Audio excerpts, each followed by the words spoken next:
നിത്യപിതാവേ, ഇന്നും എൻ്റെ കഴിഞ്ഞ ജീവിതകാലം മുഴുവനിലും ഞാൻ ചെയ്തു പോയ പാപങ്ങൾ പരിഹരിക്കുന്നതിനായിട്ട് ഞങ്ങളുടെ കർത്താവീശ്വമിശിഹായുടെ തിരുഹൃദയത്തെ അവിടുത്തെ സ്നേഹം മുഴുവനോടും പീഡകളോടും എല്ലാ യോഗ്യതകളോടും കൂടെ അങ്ങേക്ക് ഞാൻ കാഴ്ചവെക്കുന്നു.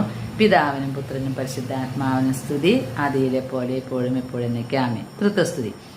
അപ്പോൾ നമ്മൾ ഇന്നും നമ്മുടെ കഴിഞ്ഞ ജീവിതകാലം മുഴുവനും ചെയ്ത പാപങ്ങൾ പരിഹരിക്കുന്നതിനായിട്ട് പിതാവിന് എന്താണ് കാഴ്ച കൊടുക്കുന്നത്?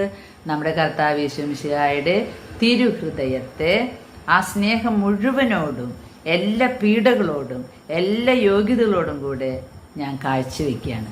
നമ്മുടെ പാപത്തിന് പരിഹാരമായിട്ട് ഇത് മാത്രമേ ഉള്ളൂ. ശരിക്കും നമുക്ക് എന്തുണ്ട് കാഴ്ചവെക്കാൻ? നമ്മൾ ചെയ്യുന്നതെല്ലാം യോഗ്യതയില്ലാത്തതാണ്. കുറച്ച് യോഗ്യത ഉണ്ടാകും, പക്ഷെ കുറച്ച് പാപമുള്ളത് കൊണ്ട് അപ്പോൾ നമ്മൾ